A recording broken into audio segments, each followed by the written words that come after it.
বিসমিল্লাহির রহমানির রহিম। পরম করুণাময় ও অসীম দয়ালু আল্লাহর নামে। আল্লাহ যিনি ঊর্ধ্ব দেশে স্থাপন করেছেন আকাশ মণ্ডলীকে স্তম্ভ ব্যতীত, তোমরা সেগুলো দেখো। অতঃপর তিনি আরশের উপর অধিষ্ঠিত হয়েছেন এবং সূর্য ও চন্দ্রকে কর্মে নিয়োজিত করেছেন। প্রত্যেকে নির্দিষ্ট সময় মোতাবেক আবর্তন করে। তিনি সকল বিষয় পরিচালনা করেন, নিদর্শনসমূহ প্রকাশ করেন, যাতে তোমরা স্বীয় পালনকর্তার সাথে সাক্ষাৎ সম্বন্ধে নিশ্চিত বিশ্বাসে। এবং জমিনে বিভিন্ন শস্যক্ষেত্র রয়েছে, একটি অপরটির সাথে সংলগ্ন, এবং আঙ্গুরের বাগান আছে, আর শস্য ও খর্জুর রয়েছে। একটির মূল অপরটির সাথে মিলিত এবং কতক মিলিত নয়। এগুলোকে একই পানি দেয়া হয়। আমি স্বাদে একটিকে অপরটির চাইতে শ্রেষ্ঠত্ব দিই। এগুলোর মধ্যে তাদের জন্য নিদর্শন রয়েছে যারা পক্ষ থেকে অনুসরণকারী রয়েছে, তাদের অগ্রে এবং পশ্চাতে। আল্লাহর নির্দেশে তারা ওদের হেফাজত করে। আল্লাহ কোন জাতির অবস্থা পরিবর্তন করেন না যে পর্যন্ত তারা তাদের নিজেদের অবস্থা পরিবর্তন না করে।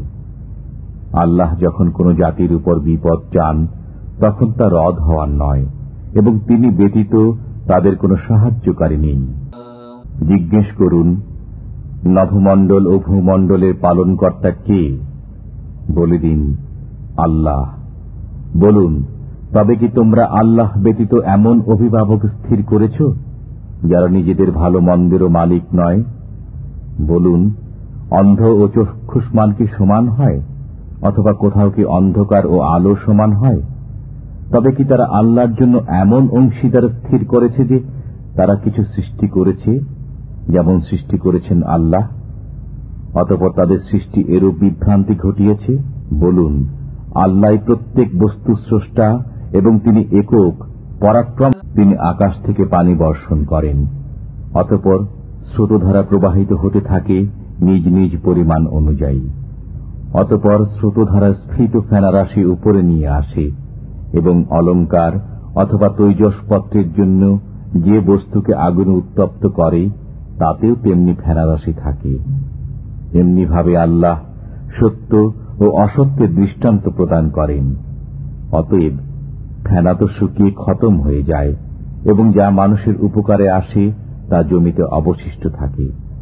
আল্লাহ এমনিভাবে দৃষ্টান্তসমূহ বর্ণনা করা। পালনকর্তার আদেশ পালন করে তাদের জন্য উত্তম প্রতিদান রয়েছে, এবং যারা আদেশ পালন করে না, যদি তাদের কাছে জগতে সবকিছু থাকে এবং তার সাথে তার সমপরিমাণ আরও থাকে, তবে সবই নিজেদের মুক্তিপণ স্বরূপ দিয়ে দিবে।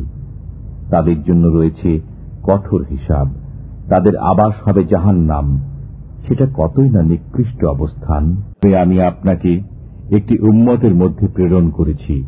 তাদের পূর্বে অনেক উম্মত অতিক্রান্ত হয়েছে, যাতে আপনি তাদেরকে ওই নির্দেশ শুনিয়ে দেন যা আমি আপনার কাছে প্রেরণ করেছি। তথাপি তারা দয়াময়কে অস্বীকার করে। বলুন, তিনি আমার পালনকর্তা, তিনি ব্যতীত কারো উপাসনা নাই। আমি তাঁর উপরই ভরসা করেছি এবং তাঁর দিকেই আমার প্রত্যাবর্তন। কোরআন এমন হতো যার সাহায্যে পাহাড় চলমান হয়, অথবা জমিন খণ্ডিত হয়, অথবা মৃতরা কথা বলে, তবে কি হতো? বরং সব কাজ তো আল্লাহর হাতে। ঈমানদাররা কি এ ব্যাপারে নিশ্চিত নয় যে যদি আল্লাহ চাইতেন তবে সব মানুষকে সৎ পথে পরিচালিত করতেন? কাফেররা তাদের কৃতকর্মের কারণে সবসময় আঘাত পেতে থাকবে, অথবা তাদের গৃহের নিকটবর্তী স্থানে আঘাত নেমে আসবে যে পর্যন্ত আল্লাহর ওয়াদা না আসে। নিশ্চয়ই আল্লাহ ওয়াদার খেলাপ করেন না। ওরা প্রত্যেকে কি মাথার উপর স্বকৃত কর্ম নিয়ে দণ্ডায়মান নয়, এবং তারা আল্লাহর জন্য অংশীদার সাব্যস্ত করে? বলুন, নাম বলো অথবা খবর দাও পৃথিবীর এমন কিছু জিনিস সম্পর্কে যা তিনি জানেন না, অথবা অসার কথাবার্তা বলছ? বরং সুশোভিত করা হয়েছে কাফেরদের জন্য তাদের প্রতারণাকে, এবং তাদেরকে সৎপথ থেকে বাধা দান করা হয়েছে। আল্লাহ যাকে পথভ্রষ্ট করেন তার জন্য কোন পথপ্রদর্শক নেই। কাফেররা বলে, আপনি প্রেরিত ব্যক্তি নন, বলে দিন, আমার ও তোমাদের মধ্যে প্রকৃষ্ট সাক্ষী হচ্ছেন আল্লাহ এবং ওই ব্যক্তি যার কাছে গ্রন্থের জ্ঞান আছে।